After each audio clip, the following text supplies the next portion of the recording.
For those who don't know, this is part 2 of a 2-part podcast. So if you want part 1, where we talk about the other events, mainly the women's 100, women's 800. Yeah, that's part 1.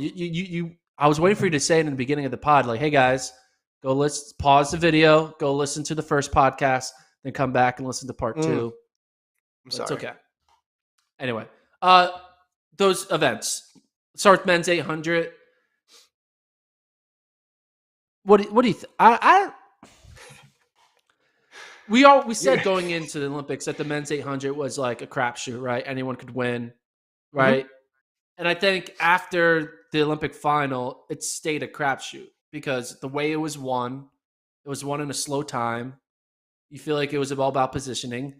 And then you look at this field of, good athletes, right? Harris, Hoppel, Jewett, Murphy, the 2 Kenyans in Korir and Rotich, and the 2 British athletes, Oliver Dustin and Elliot Giles and Marco Arop. This is another one of those shuffle up and deal, see what happens. Isaiah Jewett, who apparently has no PB or season's best, he's never run an 800 in his life, is in the Prefontaine 800. It's a joke. Mm-hmm. I'm just saying that because according to the heat sheets, he's never run an 800 before. That's hilarious. But yeah, I think in this situation, I think I would go with an Arop, a Korir, or a Rotich.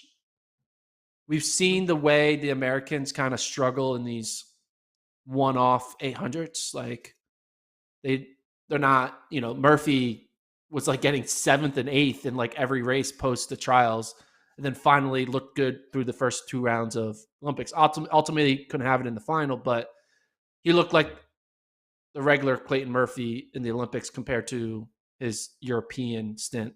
And I think we might see the same thing here. I think it's going to be between Korir and Rotich. Question is, will it be fast? I don't know. I mean, there's no Igel Amos to kind of keep it fast. Mm-hmm. I think this might be kind of like a disappointing 143-8 win for Rotich. That's what I think is going to happen.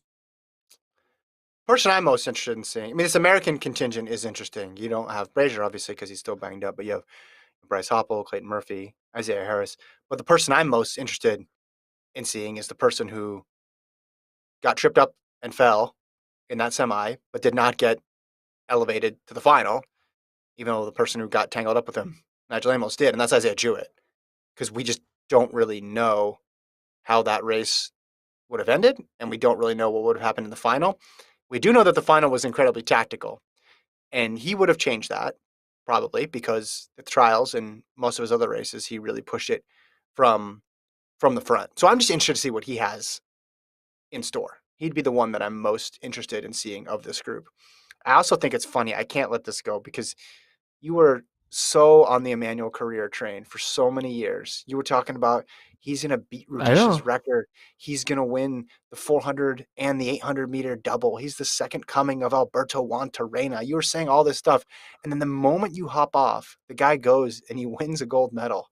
And you want to really be, you want to be pumped up about it, but you can't because you realize that you just made a horrible mistake, and all of his successes remind you of the fact that you could have had that. You were right there. You were on the cusp of having a good, solid investment at an early point, and you threw it all away for some reason.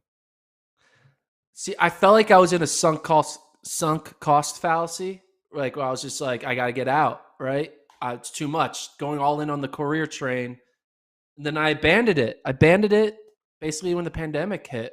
And I regret it every day, and now I got to continue to abandon it. That's why I casually was like, Rotich is going to win. You notice that? I was like, oh, yeah, Rotich will probably win. Because it hurts you. I feel it hurts to go back, to realize all that buildup of the excitement. It's like, it's kind of very similar to, it would be like, I haven't given up yet, but it would be like me giving up on the Sixers and be like, all right, I'm done. And then the next year they win, and I'll just be like, what the hell? Why have I given up on the Sixers? I do want to say, what? No, I was just saying, you turn on the Olivia Rodrigo album and just cry in your apartment and rewatch the men's 800. Yeah. I should get credit. I said he would be the next David Rudisha, and he won the next Olympics. So No, you don't get any credit for this. No, sorry.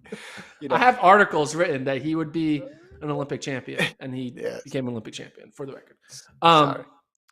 If Isaiah Jewett were to win this race, is Yeah. he then the de facto Olympic Yeah. champion? Yeah. Because he was They go back to Tokyo and they rerun it. well, because you could argue like he should have been in the final maybe, and then Yeah. he It'd be beat a the people statement. who all. It would be a Be a statement. statement. I want Be a that to statement. happen. That'll be fun. That'll be a fun like what if simulation. So